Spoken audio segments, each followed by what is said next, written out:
Mark, would you pray? Okay. Heavenly Father, I thank you for your blessings. I thank you that you are the God that was, the God that is, and the God that always will be. You maintain perfect consistency. What you've said in your word, what you say to your prophets, what you speak to us today in our hearts, thank you. Open our hearts and our minds to our lesson this evening. Remind us to carry it with us for the rest of the week. Amen. Amen. Amen. Thank you, Lord.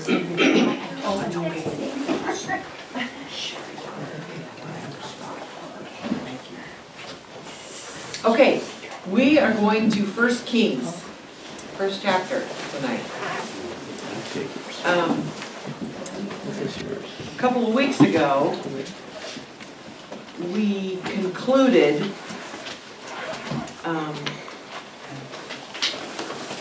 Chronicles, and tonight we're going into Kings, but we will talk about Psalms towards the end of the lesson, because you can't really go into Kings, you can't go into Solomon's reign until you study the Psalms, because David wrote so many of the Psalms. So, I'm not sure how he's going to work it.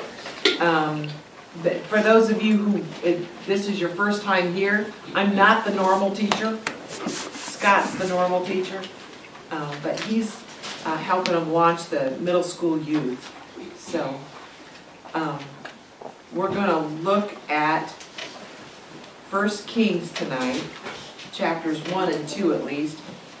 And a little bit about Kings. The author of Kings is unknown, for sure.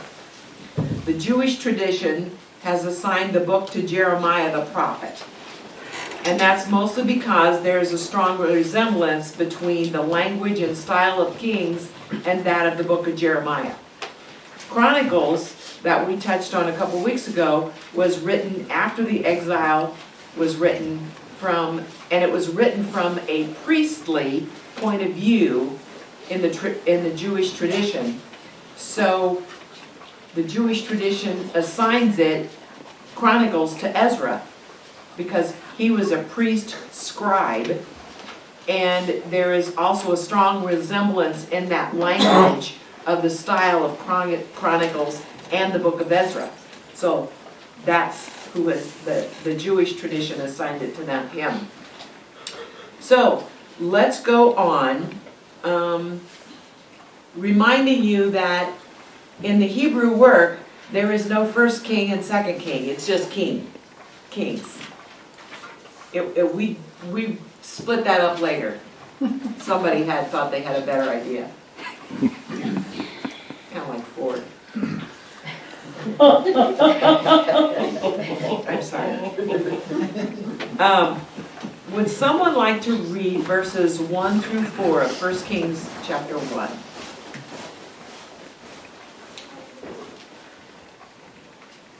Now David was old, advanced in age, and they covered him with clothes, but he could not keep warm. So his servant said to him, "Let them seek a young virgin for my lord the king, and let her attend the king and become his nurse, and let her lie in your bosom, that the lord the king may keep warm." So they searched for a beautiful girl throughout all the territory of Israel, and found Abishag the Shunammite, and brought her to the king. The girl was very beautiful, and she became the king's nurse and served him, but the king did not cohabit with her. Okay. David couldn't maintain his body temperature. He was 70. But with David's consent, his counselors provide him with the ancient bed warmer. And after a national search, the beautiful virgin Abishag was selected. And she became the king's nurse and companion. David didn't know her. He didn't have relations with her. That's what my Bible says. So that lets us know that there was a waning of his physical faculties, or that this was strictly a platonic relationship. A friend of Scott's said that, he said, the late J. Carty says that this mention of Abishag reveals that David died a dirty old man. Now, some people may take offense to that, but why did he need the best-looking young girl, 16 years or younger? Why did he need that girl to keep him warm? Why not go to Bathsheba, his favorite wife? She was the top of the heap. She was the queen mother. And, you know, why? Because she probably got his blood pressure up and he stayed warm. You suppose? You might guess. Would be good. Right, pretty good guess. I don't know. Well, I just thought that was interesting. That, you know, that they actually searched for a beautiful young girl to curl up and keep the bed warm. But it says that his advisors were the ones that told him that they wanted to find him a young girl. Oh, yeah. But he didn't argue with them, did he? No, but it doesn't sound like he requested it, like they No. advised him. Yeah, yeah. Yeah. Well, let's read on. This is the meaty part of this chapter. This is something. Starting at verse 5, and we're going to read all the way to the end of the chapter, but if somebody doesn't want to read the whole thing, that's okay. You can take turns if you prefer. At this time, Adonijah, whose mother was Haggith, puffed himself up, saying, "I'm the next king." He made quite a splash with chariots and riders and 50 men to run ahead of him. His father had spoiled him rotten as a child, never once reprimanding him. Besides that, he was very good looking and the next in line after Absalom. Adonijah talked with Joab, son of Zeruiah, and with Abiathar the priest, and they threw their weight on his side. But neither the priest Zadok nor Benaniah, son of John. nor Nathan the prophet, nor Shimei, and Ray, nor David's personal bodyguards supported Adonijah. Next, Adonijah held a coronation feast, sacrificing sheep, cattle, and grain-fed heifers at the shore of Zoheleth, near the Rogel spring. He invited all his brothers and king's sons and everyone in Judah who had position and influence, but he did not invite the prophet Nathan, Benaiah, and the bodyguards or his brother Solomon. Nathan went to Bathsheba, Solomon's mother. "Did you know that Adonijah, Haggith's son, had taken over as king, and our master David doesn't know a thing about it? Quickly now, let me tell you how you can save both your own life and Solomon's. Go immediately to King David. Speak up. Didn't you, my master the king, promise me, your son Solomon will be king after me and sit on my throne? So why is Adonijah now king? While you're there talking with the king, I'll come in and corroborate your story." Bathsheba went at once to the king in his palace bedroom. He was so old. Abishag was at his side, making him comfortable. As Bathsheba bowed low, honoring the king, he said, "What do you want?" "My master," she said, "you promised me in God's name, your son Solomon will be king after me and sit on the throne. And now look what's happened. Adonijah has taken over as king, and my master the king doesn't even know it. He has thrown a huge coronation feast, cattle and grain-fed heifers and sheep, inviting all the king's sons, the priest Abiathar, and Joab, head of the army. But your servant Solomon was not invited. My master the king, every eye in Israel is watching you to see what you'll do, to see who will sit on the throne of my master the king after him. If you fail to act, the moment you're buried, my son Solomon and I are as good as dead.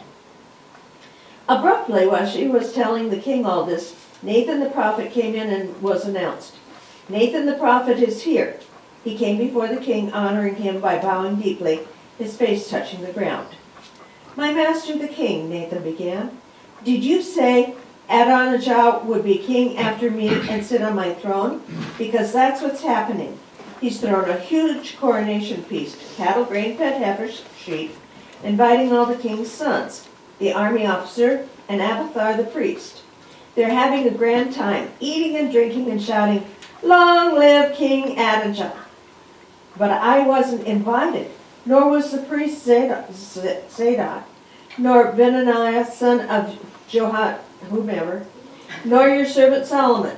Is this something that my master the king has done behind our backs, not telling your servants who you intended to be king after you? King David took action. Get Bathsheba back in here. She entered and stood before the king. The king solemnly promised, as God lives, the God who delivered me from every kind of trouble, I'll do exactly what I promised in God's name, the God of Israel. Your son Solomon will be king after me and take my place on the throne, and I'll make sure it happens this very day. Bathsheba bowed low, her face to the ground. Kneeling in reverence before the king, she said, "Oh, may my master King David live forever." King David said, called Hold Zadok. up there for a minute. Okay. Think about Bathsheba.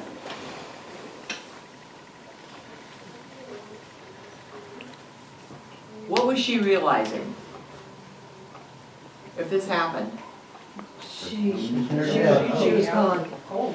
They're dead. They're dead. They're dead. Her and Solomon, they're dead. End of that one. Yeah. And I think she was pretty smart. Yeah. She becomes influential later on. But David and Bathsheba's stories, she is the link between Israel's two most famous kings.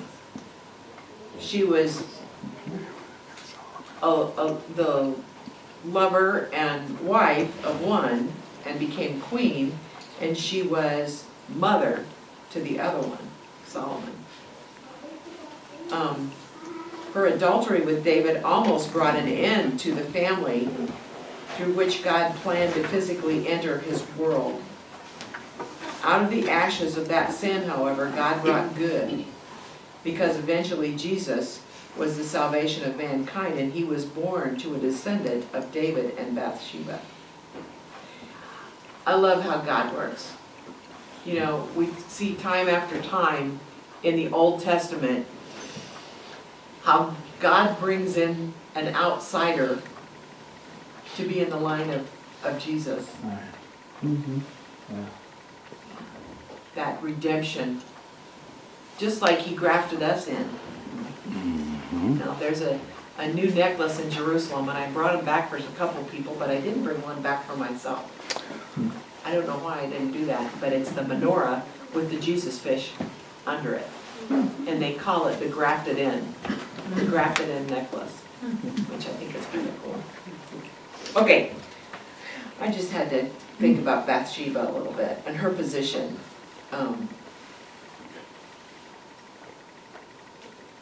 A lot of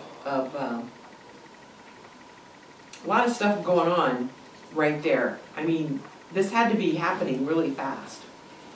I think this is part of God bringing women back in again, exactly what Scott was talking about, reintroducing women as strong people that will help the poor men get it right.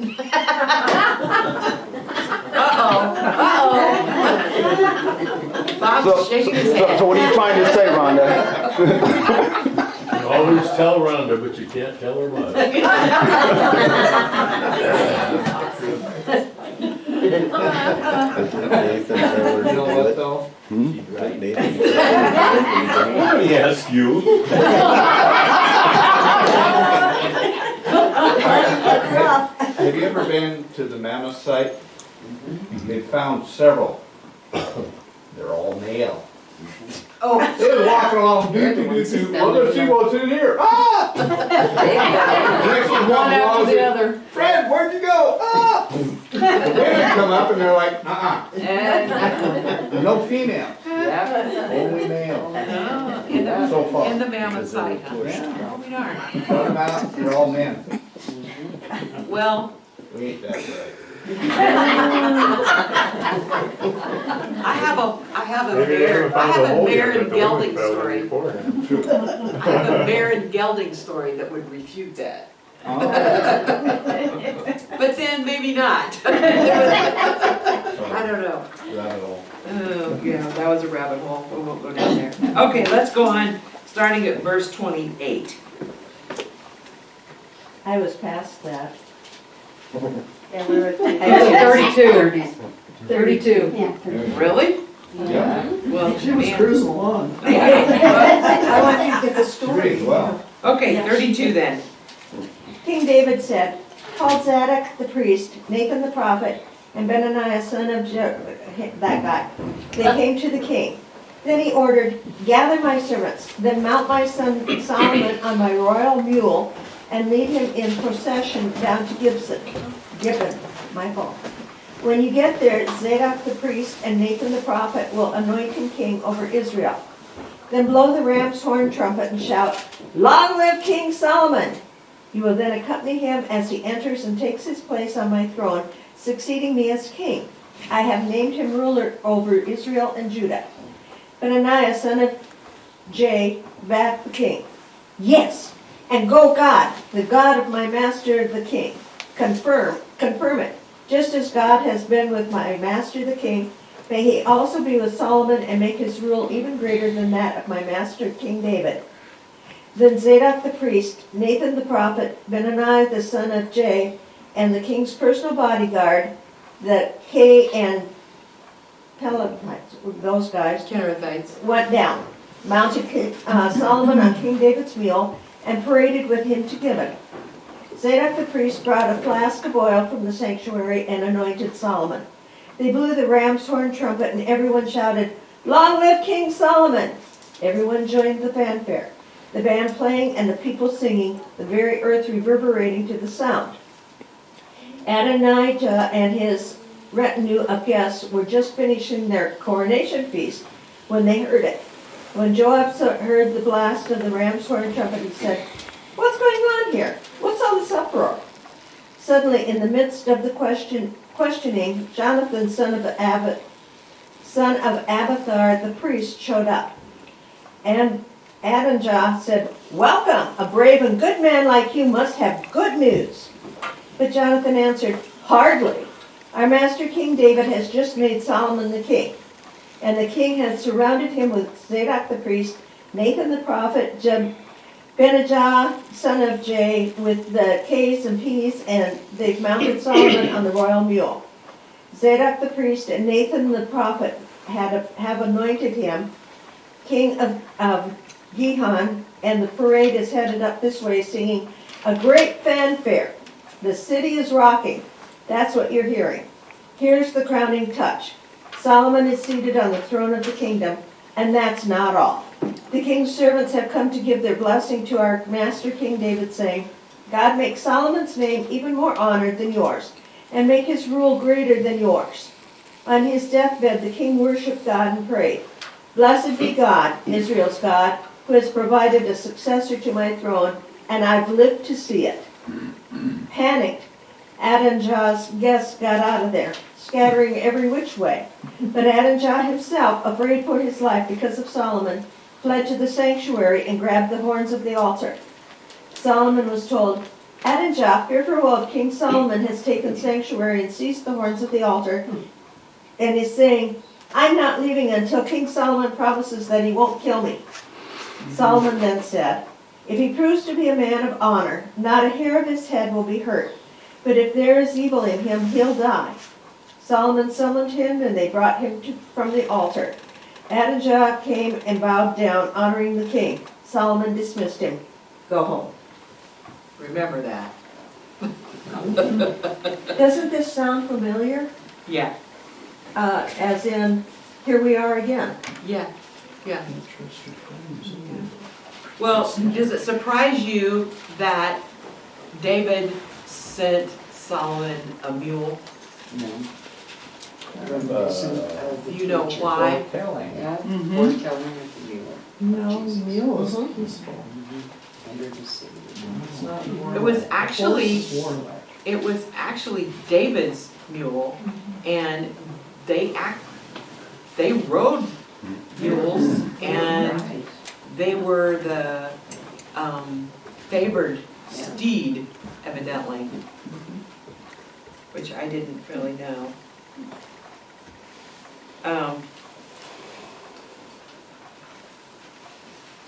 Well, the remainder of this chapter, which we just did, tells about how Adonijah, yes, Adonijah, thank you. I practiced it at home, saying it, it didn't work. Doesn't work for most of us. He was born after Absalom, and he attempts to usurp the throne. Well, he pretty much threw his own parade prematurely like Absalom did. Remember that one? Yeah. We're told that he was a spoiled brat, and he'd never been disciplined. And though David was a great man in many respects, once again, here is that hint of the obvious fact that he was a rotten father. He really wasn't a very good parent. Because of his son's obvious gifts, natural gifts, and his especially good looks, his ego would not allow him to be bypassed in the succession. He was encouraged by two powerful leaders, Joab, David's general, and Abiathar the priest. Supporting Solomon were the equally influential leaders, Zadok the priest and Benaiah the general and Nathan the prophet. But Solomon also had the backing of the mighty men. So I think that was pretty significant. If you had David's mighty men behind you, you might as well have the army, right? Right. It would be a military type fight. They refused to be swayed by the charisma of Adonijah.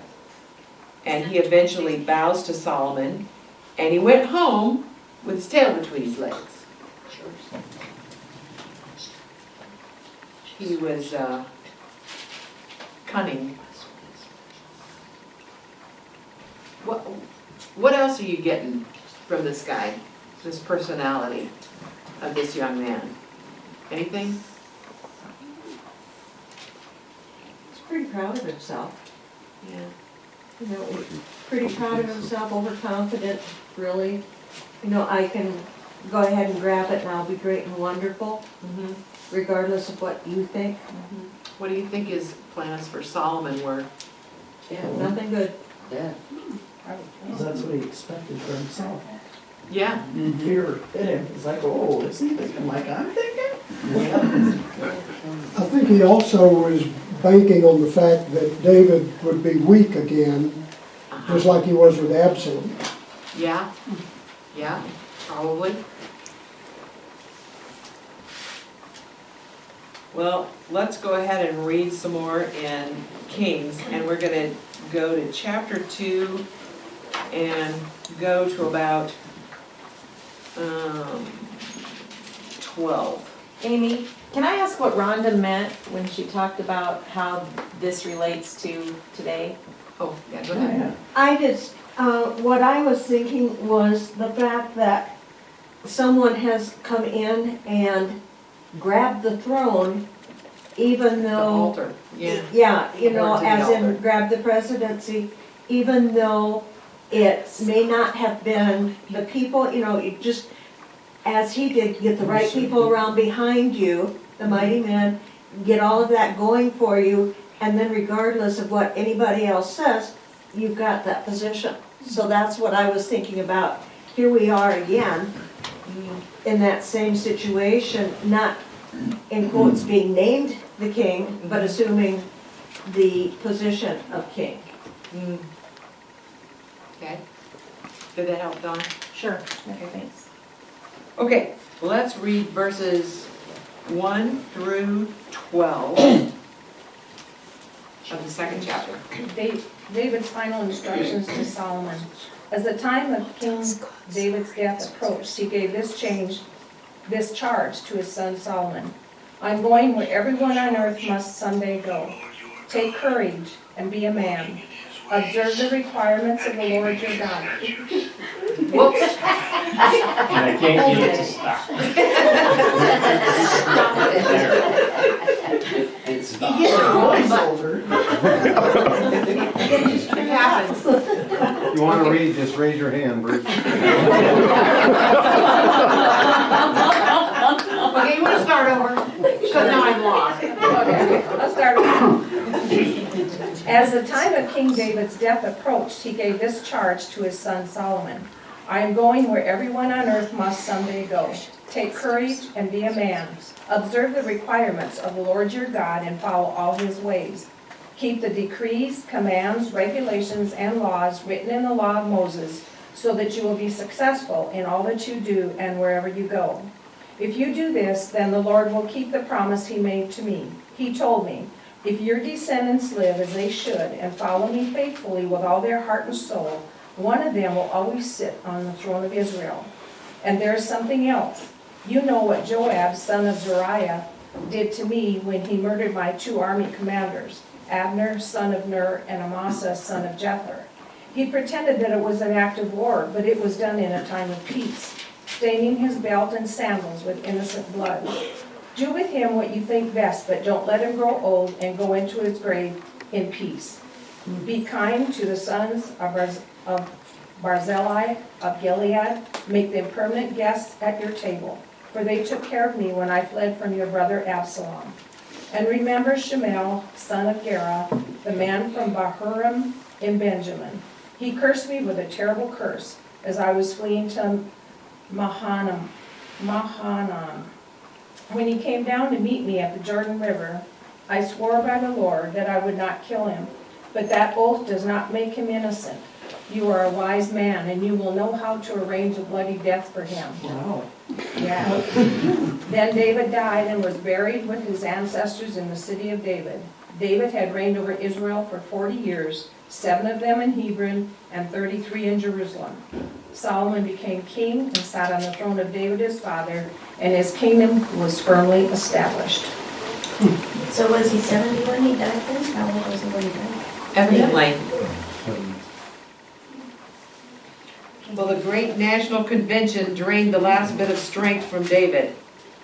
Sensing that he would soon die, he summoned Solomon in to his side to give him those private instructions.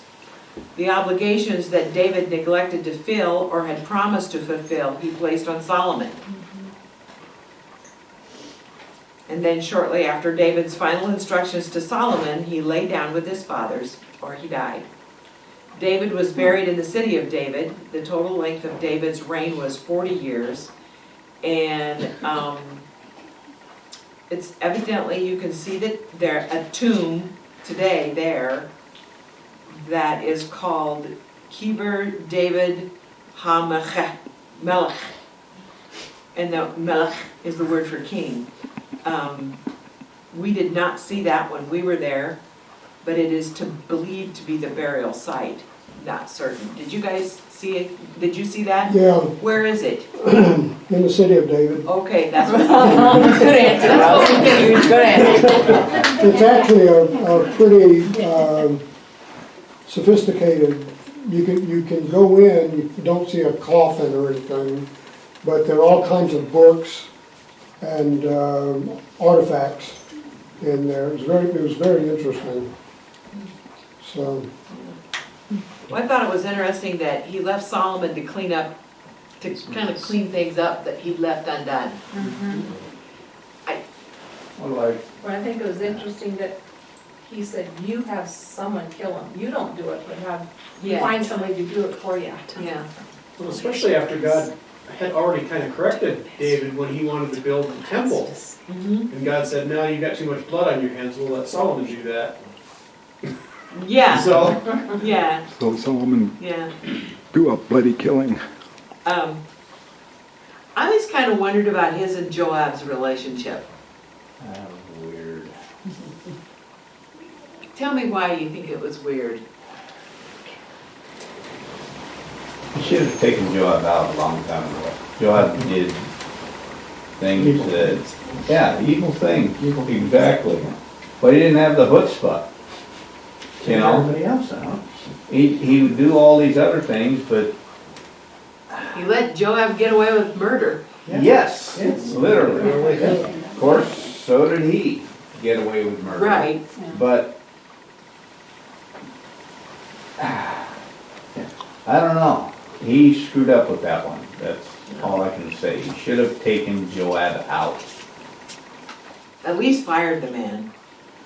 Yeah. Well, let's read on. We're going to do 13 through 27. Now Adonijah the son of Haggith came to Bathsheba, the mother of Solomon. So she said, do you come peaceably? And he said, peaceably. Moreover, he said, I have something to say to you. And she said, say it. Then he said, you know that the kingdom was mine, and all Israel had set their expectations on me, that I should reign. However, the kingdom has been turned over and has become my brother's, for it was his from the Lord. Now I ask one petition of you, do not deny me. And she said, say it. Then he said, please speak to King Solomon, for he will not refuse you, that he may give me Abishag the Shunammite as wife. So Bathsheba said, very well, I will speak for you to the king. Bathsheba therefore went to King Solomon to speak to him for Adonijah. And the king rose up to meet her and bowed down to her, and sat down on his throne, and had a throne set for the king's mother. So she sat at his right hand. Then she said, I desire one small petition of you. Do not refuse me. And the king said to her, ask it, my mother, for I will not refuse you. So she said, let Abishag the Shunammite be given to Adonijah your brother as wife. And King Solomon answered and said to his mother, now why do you ask Abishag the Shunammite for Adonijah? Ask for him the kingdom also, for he is my older brother. For him and for Abiathar the priest, and for Joab the son of Zeruiah. Then King Solomon swore by the Lord, saying, may God do so to me, and more also, if Adonijah has not spoken this word against his own life. Now therefore, as the Lord lives, who has confirmed me and set me on the throne of David my father, and who has established a house for me, and as he promised, Adonijah shall be put to death today. So King Solomon sent by the hand of Benaiah the son of Jehoiada, and he struck him down, and he died. And to Abiathar the priest the king said, go to and your own fields and to your own fields, for you are deserving of death. But I will not put you to death at this time, because you carried the ark of the Lord God before my father David, and because you were afflicted every time my father was afflicted. So Solomon removed Abiathar from being priest to the Lord, that he might fulfill the word of the Lord which he spoke concerning the house of Eli at Shiloh.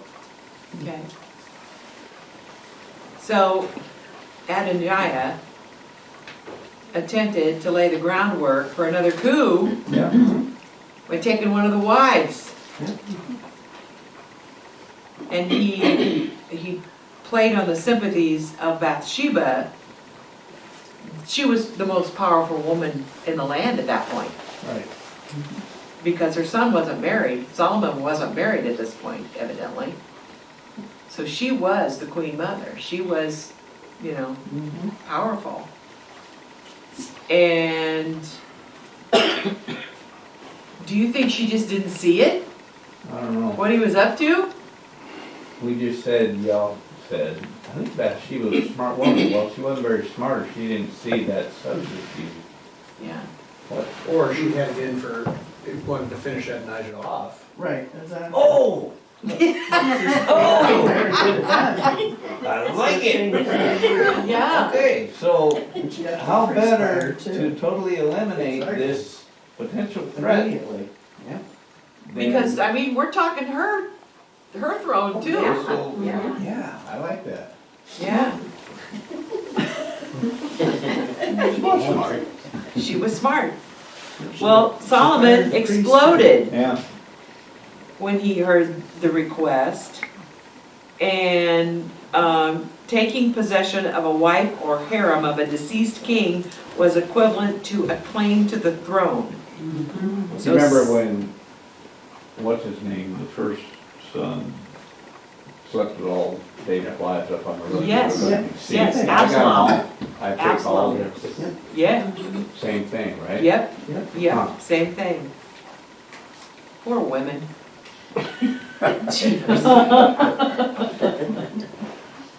From your Solomon, point of view. yeah. Solomon dispatched Benaniah, captain of the palace guard, to execute his half-brother. The order was immediately carried out. Was Solomon being ruthless? No, smart. Yeah. Because if his first rebellion had succeeded, who'd be dead now? Solomon. So Adonijah would have executed both Solomon and his mother, as the prophet Nathan had warned back in chapter 1, verse 12. Okay? He had warned him too. You know? Yeah, It's very peaceful, I'm gonna let you live. yeah, It's kinda like the guy with his donkey. One chance, and that's it. yeah, There's not a second one. yeah. Well, let's go to verses 28 through 46. When news came to Joab, for Joab had supported Adonijah, though he had not supported Absalom, Joab fled to the tent of the Lord and grasped the horns of the altar. Again, Again, when it was told King Solomon, Joab has fled to the tent of the Lord and is now beside the altar, Solomon sent Benaiah, son of Jehoiada, saying, "Go strike him down." So Benaiah came to the tent of the Lord and said to him, "The king commands, come out." But he said, "No, I will die here." Then Benaiah brought the king word again, saying, "Thus says Joab, and thus said Joab, and thus he answered me." The king replied to him, "Do as he has said, strike him down and bury him, and thus take away from me and from my father's house the guilt for the blood that Joab shed without cause. The Lord will bring back his bloody deeds on his own head, because without the knowledge of my father David, he attacked and killed with the sword 2 men more righteous and better than himself. Abner son of Ner, commander of the army of Israel, and Amasa son of Jether, commander of the army of Judah. So shall their blood come back on the head of Joab and on the head of his descendants forever. But to David and to his descendants and to his house and to his throne there shall be peace from the Lord forevermore." How far did you say, Amy? to the end of the chapter. Then Benaiah son of Jehoiada went up and struck down and killed him. He was buried at his own house near the wilderness. The king put Benaiah son of Jehoiada over the army in his place, and the king put the priest Zadok in place of Abiathar. Then the king sent and summoned Shimei and said to him, "Build yourself a house in Jerusalem and live there, and do not go out from there to any place whatsoever. For on the day you go out and cross the Wadi Kidron, know for certain that you shall die, and your blood shall be on your own head." And Shimei said to the king, "The sentence is fair, as my lord the king has said. So will your servant do." So Shimei lived in Jerusalem many days. But it happened at the end of 3 years that 2 of Shimei's slaves ran away to King Achish, son of Maacah of Gath. When it was told Shimei, your slaves are in Gath, Shimei arose and saddled a donkey and went to Achish in Gath to search for his slaves. Shimei went and brought his slaves from Gath. When Solomon was told that Shimei had gone from Jerusalem to Gath and returned, the king sent and summoned Shimei and said to him, "Did I not make you swear to the Lord and solemnly adjure you, saying, know for certain that on the day that you go out to any place whatsoever you shall die? And you said to me, the sentence is fair, I accept. Why then have you not kept your oath to the Lord and the commandment with which I charged you?" The king also said to Shimei, "You know that in your own heart all the evil that you did to my father David, so the Lord will bring back your evil on your own head. But King Solomon shall be blessed, and the throne of David shall be established before the Lord forever." Then the king commanded Benaiah, son of Jehoiada, and he went out and struck him down, and he died. So the kingdom was established in the hand of Solomon. Got rid of the law. He drained the swamp, didn't he? When Joab heard of the execution of Adonijah, he knew he would be next. Because he'd supported him. So Joab fled to the tent of God on Mount Zion and grasped the horns of the altar. But the altar couldn't provide sanctuary for murderers. Solomon ordered Benaiah to go and slay Joab at the altar and finally avenge the innocent blood of Abner and Amasa back in 2 Samuel. David requested Solomon to do that back in verse 2. But the chapter ends with the execution of Shimei. David's unfinished business was now finished. It only took 3 years. Huh? It only took 3 years. It was done. Well, he was cleaning the house, wasn't he? Mm-hmm. Well, during his reign, David wrote many songs. And he wrote many of the 150 songs of the book of Psalms. Psalms is actually 5 books. Your Bible should begin with book 1, above Psalm 1. And the Psalms does not have chapters. It's the largest book in the Bible. The Greek translation of the Hebrew word mizmor, which is a song sung to the accompaniment of musical instruments. So mizmor is the Hebrew word. Psalmos is the Greek translation, and we say psalms. Some people say palms. That would be Mr. Biden said palms. How many of you were around when the church started playing guitars for the first time? And what kind of noise did people make? Oh, they Didn't like it. Drums were worse. And drums were worse. Well, I'm sure it was. Tambourines, terrible. What did he say? Sing it.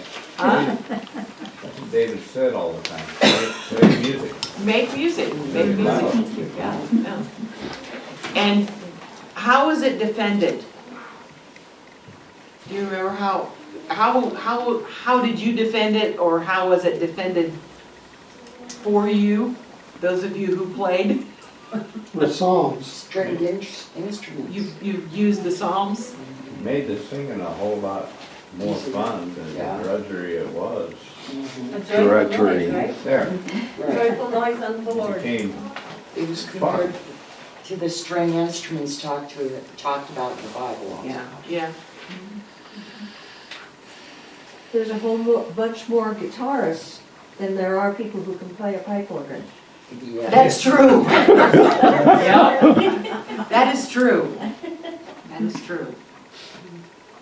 There's always a rebellion every time you do something new. It's not the way it's always been done. So. Right. When you break That, I tradition. heard something interesting about when the church music moved from monastic chanting to harmonic hymns, Yeah. and Yeah. it was the same type of worship Oh, yeah. chorus kind of stuff. So. Yeah. Who was it? Oh, I can't remember which hymn writer it was. They wouldn't use his songs for a really long time. They wouldn't use his hymns in worship. And now they're the ones that, you know. Is that Wesley? It sounds like It wasn't, I don't think it was Wesley. I can't remember who it was. Can't remember the name, but I just remember reading about it, that when he was a contemporary, and they didn't like his songs either. And they're the ones that, you know, people were saying, why don't we sing all these songs? You know, they have great theology. Well, yes, these songs do have great theology, and these songs have great praise to God, you know? Well, Bill Gaither, with his music and his vocal Yes. harmonies, was not well accepted at all when he came in. Oh, And now no. they're some of our favorite hymns. Not only were they not accepted, they couldn't do it in churches. They Right. sang in gymnasiums, because I was a kid when they came around back in Indiana. And it was just him and his brother Danny and their sister Mary Ann. They were the Gaither Trio. And they came to our high school gymnasium, because the churches wouldn't have them. Oh, my. Wow. That was back in the 60s. There are some combinations right now where you can't sing Onward Christian Soldiers. Yeah. I'm aware. No. Yes, you cannot sing Onward Christian Soldiers. And there's another one, isn't there? Oh, the Battle Hymn of the Republic. There's one in the old Presbyterian hymnal called, it's number 489. Of course it is. And it's Yeah, called I've heard of Most that Every one. Man in Nation. And that came to mind after one of Scott's sermons. And so I texted him and I said, do you know, once to every man and nation comes the time to decide for the good or evil, penny, and so on and so on. And so I looked it up, and I looked up the genre, and it says Christian war song. Yep. And I went, whoa! And I've played that probably 200 times, and never realized I was playing a war song. Yeah. Sometimes we gotta go to war. Yep. Yeah. And that's biblical. It is. Yeah. Well, the book of Psalms is directly related to the worship of God in the temple to be, and for the singing en route to worship. They sang on the way to church. They didn't just sing in church, they sang on the way to church. As we have already seen, David gathered materials for the building of the temple. He also organized the music program that would be used in the temple. And as we all know, you know, there were times when they sent the choir in before the soldiers. As we will see, Solomon began to build the temple in the 4th year of his reign, 967 BC. In the ancient Near East, singers and musicians connected with temples held official status and were highly organized. David established a similar structure in Israel. Another group associated with temple music were the Korathites. For the most part, the individual psalms are historically non-specific. However, a psalm assigned to David may fit several different events in his life. Only 13 psalms indicate a specific historical context for the psalm. 100 psalms contain what appears to be a claim of authorship. At least 7 individuals wrote psalms, which have been included in this book. 73 of the psalms are attributed to David, 10 to the sons of Korah, 12 to Asaph, and 2 to Solomon. And then 1 each to Ethan, Heman, and Moses. And that's the Levites. who led the musical service of the temple in the days of David and Solomon. The Korah, Asaph, Heman, and Ethan, they were Levites. And they were in the days of Solomon and David. Psalm 90 is attributed to, you know who? Moses. Moses was a musician, as we see by the songs associated with him in the Pentateuch. In Exodus 15, Deuteronomy 31:22, Deuteronomy 32:1 through 43. Only Psalm 90 is not associated with the time period of David. The rest of them are, David and Solomon.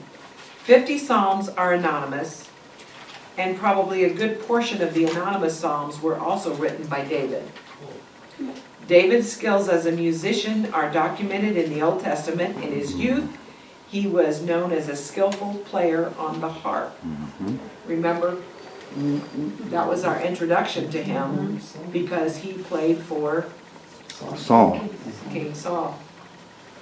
He also invented certain musical instruments, and that's documented in Amos 6:5.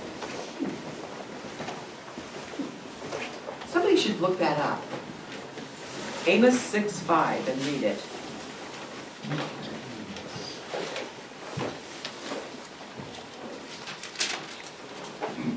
I got it. Okay. You strum away on your harps like David and improvise on musical instruments. Okay. Which infers that he played more than one instrument. And it was improvising. Do y'all know what improvising means when it comes to music? Winging it. If you need instruction, Rhonda? But improv is when you know exactly what chords you're gonna play. No, improv is when you wing it. When you just make it up as you go along. Yep. The same thing as ad-libbing in comedy. Yep. But this was kind of interesting around that. This is starting at verse 3. Woe to you who are rushing headlong to disaster. Catastrophe is just around the corner.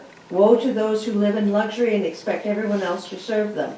Woe to those who live only for today, indifferent to the fate of others. Woe to the playboys, the playgirls who think life is a party held just for them. Woe to those addicted to feeling good, life without pain. Those obsessed with the looking good, life without wrinkles. They could care less about their country going to ruin. But here's what's really coming: a forced march into exile. They'll leave the country whining, a ragtag bunch of good-for-nothings. That's Amos? Yeah, that's Yeah. Amos. This is from the Message, that Bible. Yeah. So it's a little bit plainer Yeah. language, but woe to everybody. Woe to everybody. She was talking about Nancy Pelosi. Wrinkles. Bible says. Yeah. Well, Solomon appears to have had, my grandkids make fun of me when I do that. Solomon appears to have inherited his father's musical abilities. He is said to have written 1,005 songs. One of these, the Song of Songs, is in a separate book, the Song of Solomon. Did you know that he was such a prolific songwriter? I don't know where they are.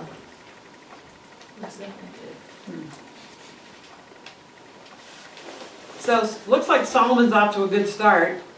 It's like a lot of kings in Israel. They're off to a good start.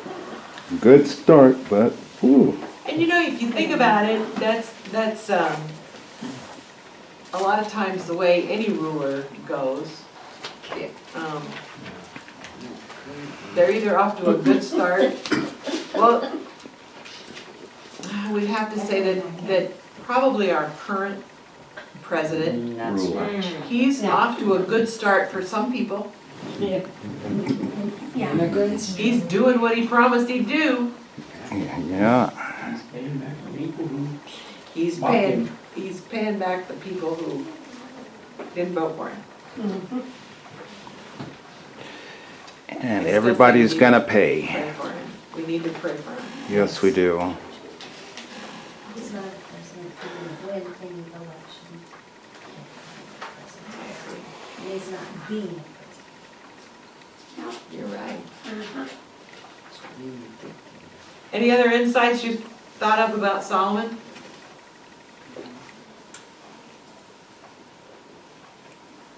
How about Joab? I think Solomon's kind of in over his head right now. I think it's a good thing he's got his mother, Right. and we'll see. He's pretty young. Well, and he brought in Zadok and Yeah, and he's got the mighty men. surrounding himself with the right people. I think he is surrounding himself with the right people for the moment. He does bring a throne for his mother, and we'll see that. I think we'll probably see that next week. But it's 8 o'clock. It's kind of like King Tut. You know, he was very young and had to deal with situations that he was probably not familiar with. Well, we'll find out he won't be the youngest king in history. There's a couple younger. Where was Solomon in David's line? Like Absalom was his firstborn. Well, it has to be at least 4th or 5th. I read that somewhere today. So I think Adonijah was 4th. He was 4th and maybe Solomon was 5th. Actually, yes, I did read that. Where did I read that?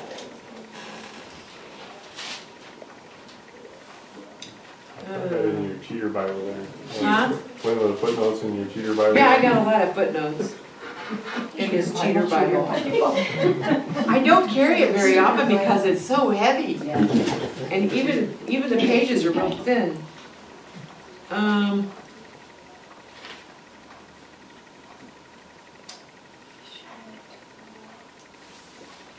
Okay, I'm not gonna find it now.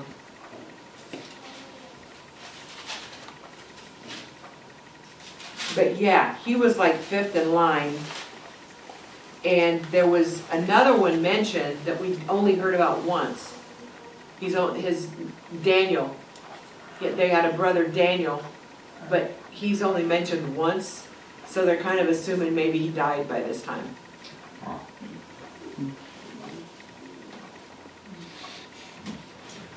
Well, we need to pray again.